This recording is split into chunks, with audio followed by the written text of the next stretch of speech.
And we are off. It's a great day to ride. I'm in Covington, Georgia. Leave it in the comments. Where are you located? Which part of the world are you at? If you're in Georgia, man, hopefully we can ride together one of these days. I am on a 2022 Harley-Davidson Road Glide, which is my first Harley-Davidson ever owning. I've had Kawasaki's. No, not Kawasaki's. Never had that. I had Suzuki's. I've had Honda. I had Yamahas, but never had a Harley-Davidson, and I love this bike. This bike is phenomenal. It's a great tour bike. It has the radio, cruise control, it has hill assist, it has all these different things, and I absolutely love it. On this channel, I'm not only talking about fitness, I'm also talking about motorcycles. So Ride Fit Nation is what it's about. Today I want to talk about fitness. I want to talk about fitness as we take this ride together. Hopefully you enjoy the view as much as I'm enjoying the view. It's about 62 to 65 degrees in the morning. It is about 7:30 and I am up, out, and ready to rock. Look at that funny looking face right there. Who is that guy? So here's what I want to talk about. I want to talk about a few tips to keep my motorcycle riders fit and keep you ready for your long journeys. Riding a motorcycle is not just about jumping on a bike. I mean, anybody can be out of shape and get on a bike and ride the bike, regardless, right? But you might be thinking, then why do I need to be in shape if that's the case? Well, here's the deal. What about when you're off that motorcycle? What about when you're taking long journeys, when you can go even further if you were to focus more on your strength, your stamina, your core? What do you think you can accomplish when you're doing stuff like that? Okay, so let's dive into it. The first thing that I want to talk about is staying hydrated. Hydration is key to building great cells in your body. We're talking about drinking water. Some people say don't drink tap water. Some people say it's okay to drink tap water. My thing is drink water. Okay, there are parts in the world where people wish they had any kind of water to drink. Just drink water. And if you feel like, you want your water to be even healthier, you can boil your water if you want to, and then add some trace minerals to put some minerals in that water that most bottled water or the tap water don't have enough of. But staying hydrated will help your blood flow. It helps your brain to focus better and function better. It helps your skin. It's great for your hair. It's great for your energy. So when you're taking that ride, you don't start feeling fatigued so fast. Water is the key. Now, I say to aim to get at least a gallon of water, but basically you take your weight, you divide that weight by ounces, and that's how much water you should be drinking. So to make it easier for you to understand it, if you are 100 pounds, you divide that by 2, you're gonna get 50. So aim for 50 ounces of water. That's not a the logic of law completely, but when you do that, it gives you an idea on how much water you should be drinking. I aim for at least a gallon a day. There are days that I'm lacking that water, but the water is essential. The next thing I want you to focus on is your core exercises. Now, a lot of people will ask, why do I need to work core? I don't need to work core. My stomach is fine. I ride just fine. But think about this for a second. Whenever you pick up your motorcycle, when you have to take it off that stand, your core muscles are working.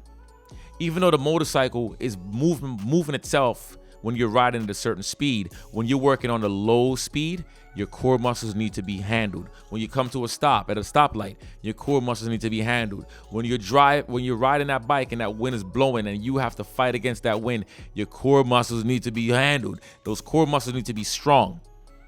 So one of the exercises that I recommend for you to do as a rider is planks.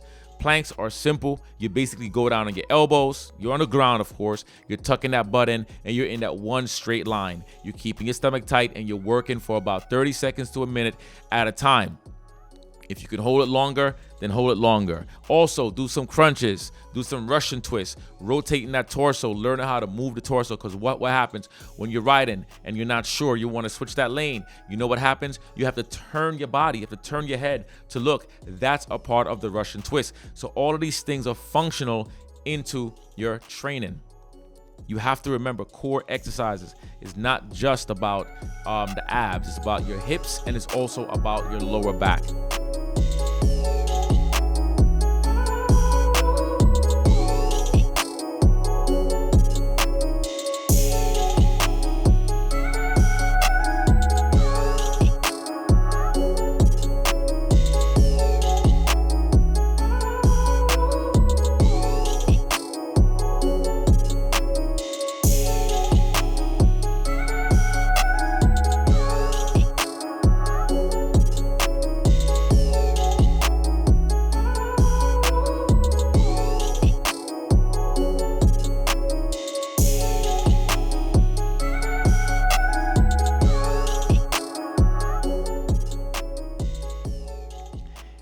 Also your legs. You need to work your legs, and you don't need to have weights to work your legs. You can do lunges, reverse lunges, walking lunges. You can do squats, body squats, or you can do weighted squats. You can also do calf raises. The calf raises is especially important for my shorter riders. If you have shorter legs, when you come to that light and you feel like you got to tiptoe, well, some of you have short legs. No, you don't have long, lanky legs like me. Your calf muscles needs to be strong along with the core, right? So you see how everything coincides together. And when I'm talking about training, I'm not talking about going extremely hard. I'm talking about just adding a few movements throughout the day, just being mindful of where your body is and being mindful of your age, and know that, you know, as we get older, we will get weaker if we don't work those muscles. Those muscles begin to lose its power. So why make your body get weak if you know you have the opportunity to work that muscle or those muscles right now while you can? A Harley Davidson motorcycle can range between 500 to 1,000 pounds, depending on what you have in that bike. If you're going full tour, you're closer to 1,000 pounds. And when you're riding the bike feels light. You don't even feel the weight on the bike. But when you're making those turns, like I said, and you come to that stop, you know what? What are you going to do? You have to work those fibers. Those muscles need to be strong. The next thing I'll tell you also is to focus on your stamina. That's your cardiovascular. That is your heart and your lungs, cardiopulmonary. When I say cardio, a lot of people might think hard stuff. They might think, I want you to run really fast and I want you to sprint and do. No, I'm talking about taking walks, go on a hike. You know, if it's hot outside, who cares? Get a hydration pack and go on a hike. Let your body get used to being mobile. As you build your cardio doing stuff like that, you build your cardio when you're taking these long rides. I know some of you like to ride cross country. When you have that stamina, you have that strength in your legs and your arms and shoulders and back, and your cardio is good, you are able to sustain a longer and more healthier and a much more safer ride. And notice here, by the way, when I'm stopping, I do not stop close up on cars. I stop back far enough to keep myself safe. Sometimes, you know, I stop at a point to where a car can't just cut in front of me, but I do stop at a point to where I am keep myself at a distance. And you look at the car behind me also sees where I'm stopping, and then they will also stop. And sometimes I kind of flash my stop light, my brake, so they can see the light flashing about 2 or 3 times. The breeze feels good. I love it. It's just therapy. So going back to what I was saying about just having the overall health, it's essential for you. The next thing I like for you to think about, because I know a lot of you are drinkers, is to avoid the alcohol, man. Don't drink so much alcohol. Drink more natural juices, fresh juices.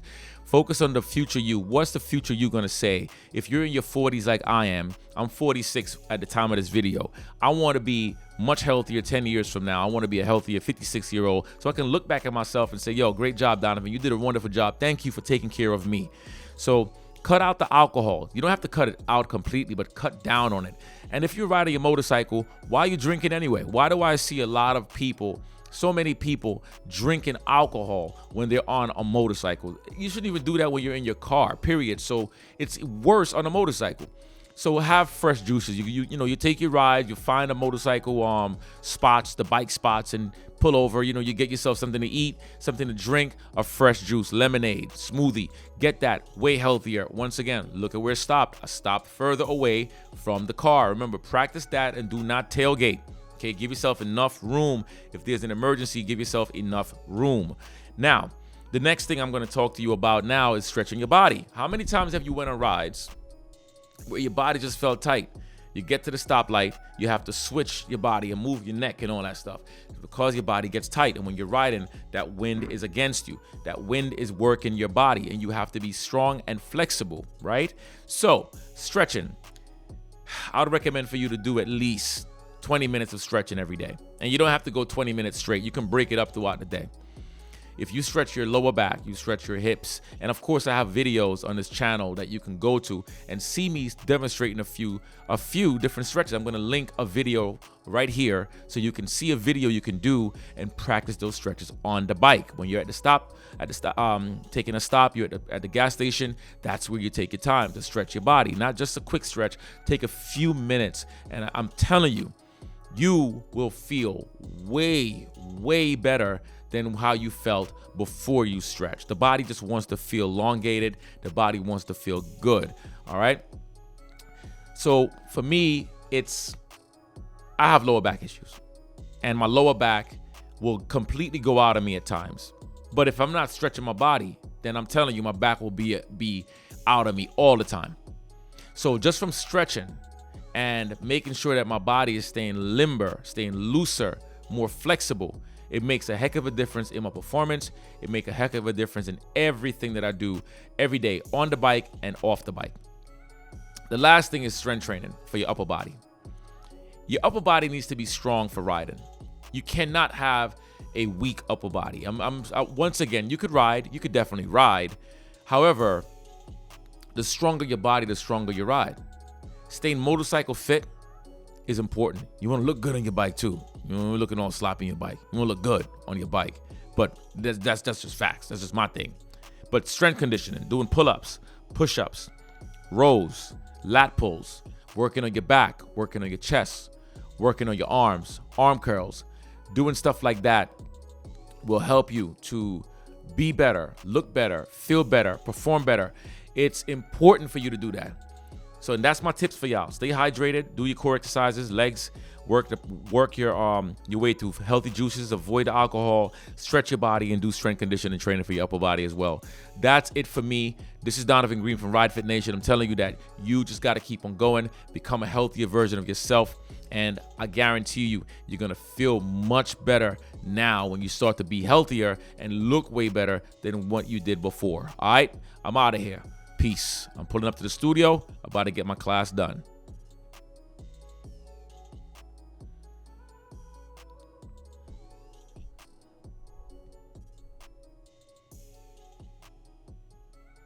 Yeah, I park in a sidewalk. And that's my parking spot. Let's go.